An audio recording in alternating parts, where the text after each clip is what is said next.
Welcome back to Cousin John Car Stuff.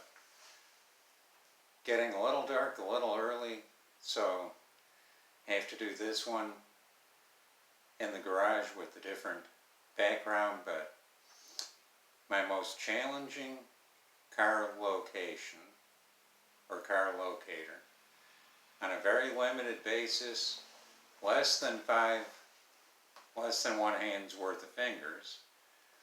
I've done car locating. I got a call back in 2006.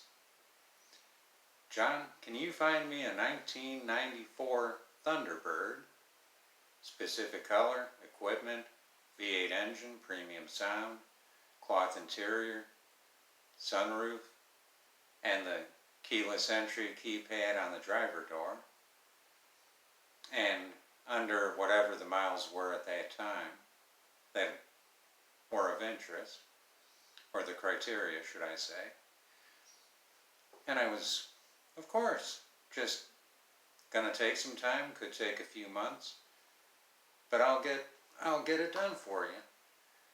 So found cars that were out of state, fit the bill to the letter, would not have been a problem for me to go check it out, purchase, and drive it back.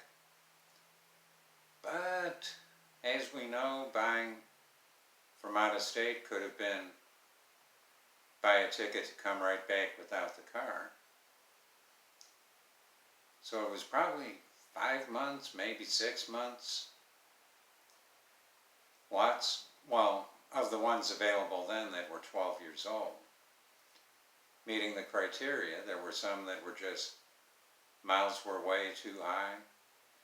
The condition was just not there. And the engine was a V6, which it's understandable. The extra little get up and go the V8 has, so, and then the color or equipment, it had the basic sound system, not the premium sound. But back in 2006, the newspapers would have automotive sections, car ads, dealers putting up ads in the classifieds, and just so happened a dealer about 30 miles away had one that was about as close as I was going to find after this length of time.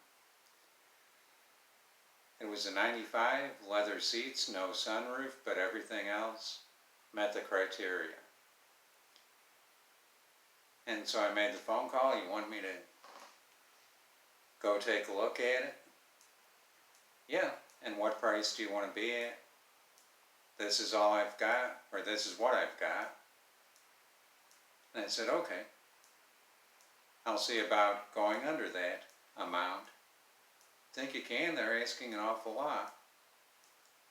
Well, no, when I check it out and get there. And sure enough, got out there, drove it on the expressway, on the in-town streets, for lack of a better word. And everything seemed to check out good. And the dealer was asking what I felt, and it seemed was just quite a high price. And I thought I was lowballing the dealer. I said, this much cash. And it would be Monday. This was a Saturday. It would be Monday to get the money transferred and all. Sales rep went to his manager, was back in about 5-6 minutes, and said, held out their hand and said, you've got a deal. So got the car out to the individual. No issues, did good. Drove nice and straight, had wonderful tires with good tread.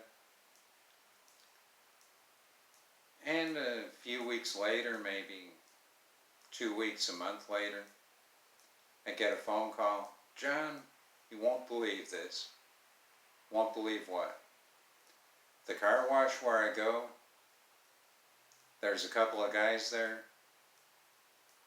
Occasionally, maybe twice a year.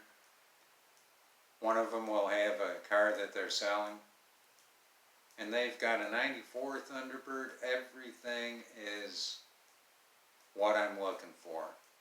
Got the cloth seats, the vinyl or leather seats, whatever they had.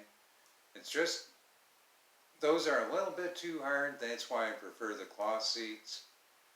But I'll take the leather, or vinyl as the case may be.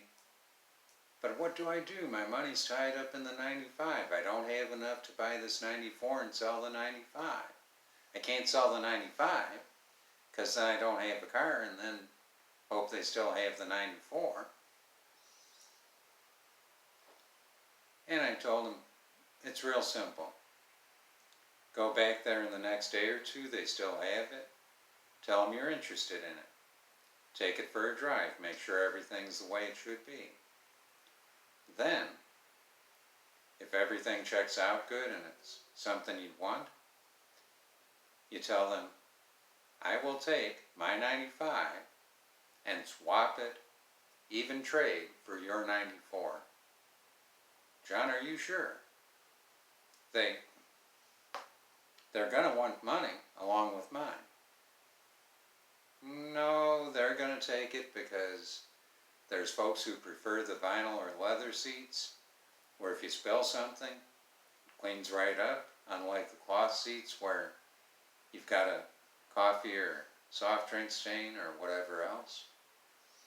And there's folks who don't like having a moonroof or sunroof, and they're getting a car a year newer.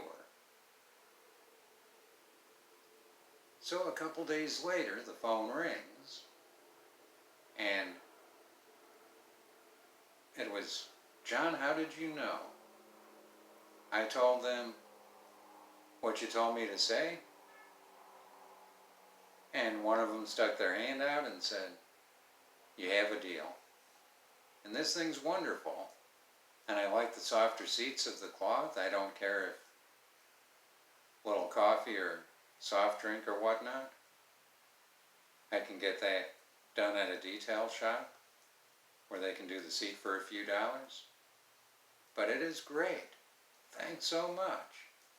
So at least he had something they were interested in, and trust me, they feel as if they came out smelling like a rose on that deal, which potentially they did. Now the miles on the 94 that they had, and the miles on the 95 that he bought, were close enough that it wasn't a point of contention. It was something they're close enough, and this 94 has everything I'm looking for, and these two guys are 95, the leather seats, no sunroof. We'll get more for this than the 94. So everybody was happy. Drove that car for many years, no issues, no problems. And as a side note, it was, hey John, I'm getting rid of the Thunderbird, would you want it? And I was, yeah. So I even drove it for a couple years after that. Did wonderful for me. So that's my most difficult car locator story and challenge. And no, don't be commenting, hey John, can you find me a such and such? It's just certain individuals I will do this for, and this is one case where it was no problem to do this. So, until next time, please help me get to 50 subscribers, if not a few more than that. By December 15th is what I'm hoping for. Please like, share, subscribe, and be safe. Have a good one, everybody.